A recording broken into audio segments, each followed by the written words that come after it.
celebrarmos essas bodas dos mistérios da vida de Nosso Senhor, que a Igreja nos oferece em 15 mistérios, para que a gente sacie nossa alma com as realidades da nossa redenção. Não nos privemos desse manjar, desse banquete, desse festim que a Igreja nos oferece e recomenda vivamente que a gente se aproxime pela contemplação. Pela contemplação nós nos aproximamos e nos refazemos as forças da nossa alma. Mas vejamos mais detalhadamente a parábola de hoje. Hoje se enfrentam novamente Nosso Senhor e os fariseus, os quais desejavam matá-lo por 3 razões. Primeiro, por causa da sua glória. No capítulo anterior a este de São Mateus, relata o episódio do Domingo de Ramos. Em seguida, por causa da sua sabedoria. E no Evangelho de hoje nós vemos a sabedoria de Nosso Senhor que está refletida nesta parábola e nas que se seguiram ao longo desse capítulo 22, se não me engano, de São Mateus. Em terceiro lugar, por causa da sua santidade, que ia ao encontro da malícia dos fariseus. Hoje, então, São Mateus expõe não a glória nem a santidade, mas a sabedoria. Sabedoria de Nosso Senhor, que confundia os fariseus, que estavam sempre procurando ver não a verdade, mas, ao contrário, procuravam encontrar motivo de condenar Nosso Senhor. Nessa parábola vemos 3 grandes divisões. A primeira são as núpcias, a segunda são os convidados e a terceira são aqueles que substituem os primeiros convidados. Vejamos um por um desses 3 temas. Primeiro, as núpcias. Esta união nupcial, de quem com quem? De Deus com a natureza humana. Nosso Senhor, segunda pessoa da Santíssima Trindade, se une à natureza humana no seio virginal da Virgem Maria. Eis as núpcias para a qual nós estamos convidados. Mas estamos convidados quando? Quando exatamente? Quando Nosso Senhor, já vivendo entre nós, vai contrair umas núpcias de sangue com a Santa Igreja Católica. E foi sobre a cruz que Ele vai realizar essas núpcias, essas bodas de sangue, a qual Ele se une a si, a Santa Igreja, toda inteira. E não só essas núpcias com a Santa Igreja Católica, mas também Ele quer contrair essa união com cada um de nós em particular. Eu te desposarei na fé, diz Nosso Senhor, diz a Escritura. E assim essa núpcia começa no batismo. Desposarei na fé. Quando o padre pergunta: que pedis à Igreja de Deus? O batizado, aquele que vai ser batizado, responde: a fé. Que te alcança a fé, a vida eterna. A vida eterna significa essa estabilidade do matrimônio entre Nosso Senhor e a alma. Bodas às quais nós estamos convidados para assistir, contemplar, no caso da encarnação, para nos alegrar com a boda da Igreja inteira, depois para participar pela união de Nosso Senhor conosco. Mas passemos ao segundo ponto, que é dos convidados. O rei envia os seus servos. Isso significa a eleição do povo judeu, povo que foi chamado na pessoa de Abraão, na pessoa de Moisés. Mas os convidados não quiseram vir. Claro, alguns vieram, e é a glória dos santos do Antigo Testamento. Mas nem todos vieram, como diz Nosso Senhor na parábola. E a palavra de Deus não pode ser negada. O rei envia então novos servos, dizendo: os touros e outros animais já estão mortos e tudo está preparado. Vinde às núpcias. Mas os convidados desprezaram. Desprezaram por quê? Uns por negligência e outros por malícia. Negligência porque preferiram ir cuidar da sua casa de campo, como diz a parábola, e outros da sua vinha.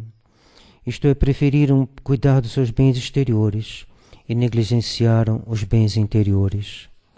Tomados pela avareza, cuidaram mais dos bens da terra do que dos bens do céu. Mas outros foram mais longe e, pegando os servos, os ultrajaram e os mataram. Assim morreram muitos profetas do Antigo Testamento, assim morreram os apóstolos, assim morreu acima de tudo Nosso Senhor Jesus Cristo, ultrajado e crucificado. Isto já não foi mais negligência, Isto foi malícia. Endurecidos pela malícia, os judeus fecharam os ouvidos de sua alma, como no martírio de Santo Estevão, quando Estevão dizia: eu vejo na glória o Cristo à direita do Pai.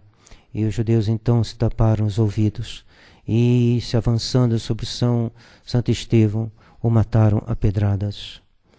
Então se voltaram contra os enviados de Deus. E que fez o rei? O rei irado vai punir aqueles convidados, queimando sua cidade. Foi assim que Jerusalém foi cercada pelas tropas do Império Romano, governadas, chefiadas por Tito, e assim foi destruída, como diz Nosso Senhor na parábola, destruída por causa da sua infidelidade. E assim Deus vai então chamar outros convidados, já que o povo judeu, não só nessa ocasião, mas quando São Paulo ia nas cidades para pregar, ele começava sempre pelas sinagogas, e das sinagogas ele também era expulso, apedrejado e repelido. Então ele se voltou para os gentios. E os gentios são então os terceiros, os convidados, os segundos convidados, melhor dizendo. Procurem pelos caminhos, diz o rei, e tragam todos que encontrares. Procurem pelos caminhos e tragam todos que encontrares. É a palavra de Nosso Senhor: ide por toda a terra e ensinai, evangelizai a toda criatura, lhes batizando em nome do Pai, do Filho e do Espírito Santo. Aquilo que os judeus não quiseram, entraram os gentios no lugar deles. O pecado dos judeus, de São Paulo, tornou a salvação dos gentios.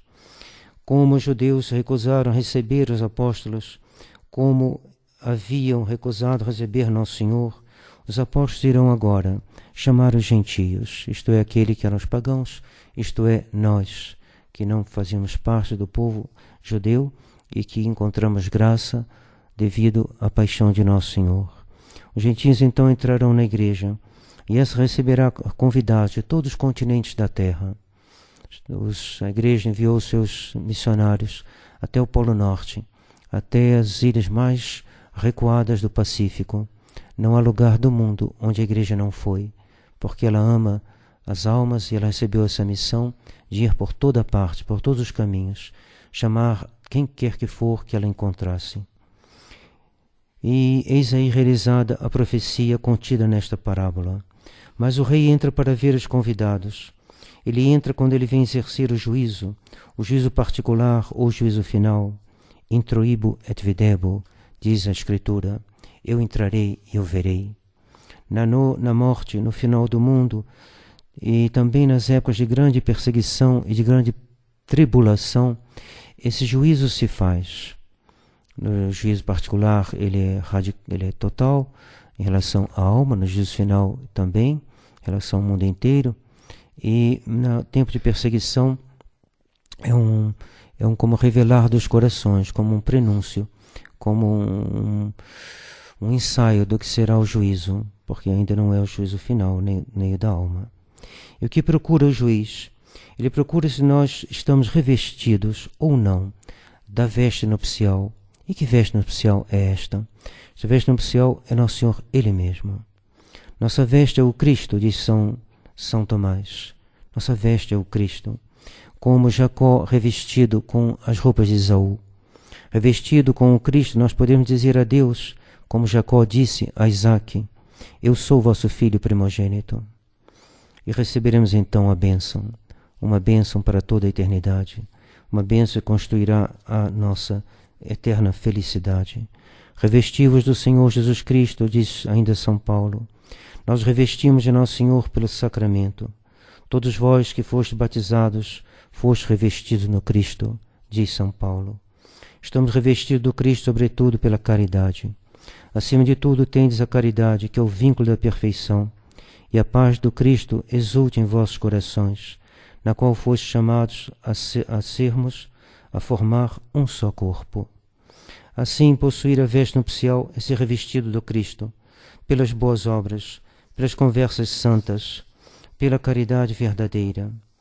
E se um vem a cair e permanecer no seu pecado até a morte, aí o rei terá que condená-lo.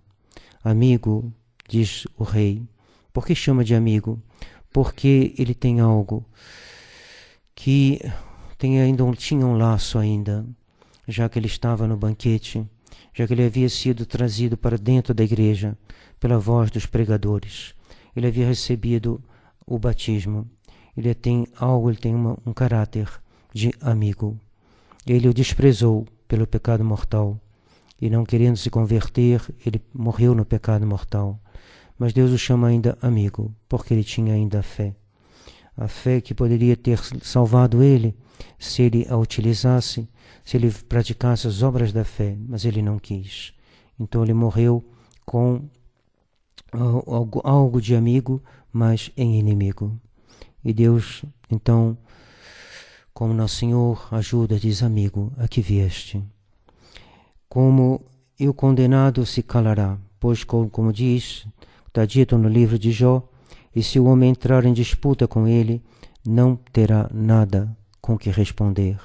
Quem é que poderá responder a Deus quando Deus nos disser: você fez isso e eu me calei, e agora sou eu que falo e é você que se cala? Nós não podemos responder nada, porque quem poderá entrar em juízo com Deus? Quem poderá se desculpar diante de Deus?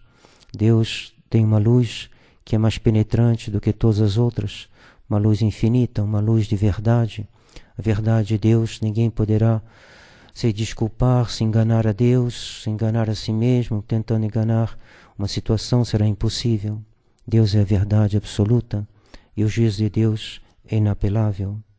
E o que se passará então se esse homem não estiver com a veste nupcial, isto é, com os méritos de Jesus Cristo, que se obtém pela confissão, pela comunhão e por uma vida santa?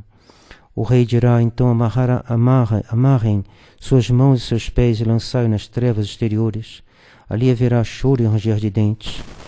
Por enquanto o homem pode se converter ainda, pode trabalhar na sua salvação.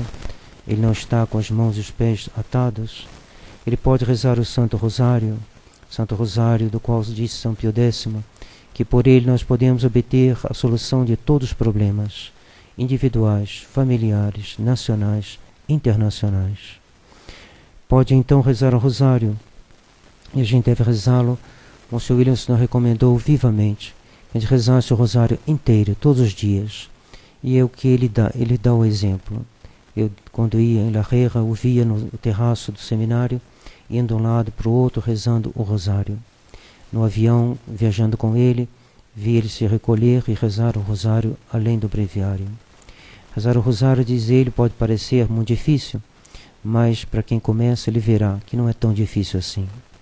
E assim a gente faz parte mais profunda desse grande banquete ao qual nosso Senhor nos convida. Pois virá um dia em que não se poderá mais trabalhar, não se poderá mais rezar, quando for surpreendido pela morte.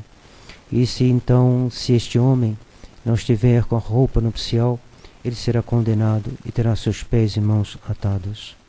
E será lançado nas trevas exteriores, porque nas trevas interiores ele já estava, tendo se negado a Deus, tendo voltado as costas para Deus. E será privado da luz, dessa luz do sol e das coisas belas que existem, que Deus criou, será privado, porque no inferno o fogo queima, mas não ilumina. E lá haverá também choro e ranger de dentes, choro por causa da tristeza, ranger de dentes por causa da ira. E que horror! Choro, pés atados, mãos atadas, choro, tristeza, ranger de dentes, cólera, ira, todos os sentimentos sem nada de bom. Melhor teria sido para esse homem não ter nascido do que de ir parar no inferno e passar a eternidade toda dele nesse lugar de tormentos. E nosso Senhor termina dizendo: muitos são chamados e poucos escolhidos. Nós devemos fazer a nossa salvação com temor e tremor, sabendo que nosso Senhor chama muitos, mas poucos são escolhidos. Que nós possamos, pela intercessão da Virgem Maria, sermos encontrados entre os escolhidos. E para isso rezemos o Santo Rosário. Hoje é a festa do Santo Rosário. Nossa Senhora tantas vezes falou a tantos santos que a importância do Santo Rosário. Em Fátima ela insistiu de novo. E São Leão XIII fez várias encíclicas para nos falar da importância do rosário.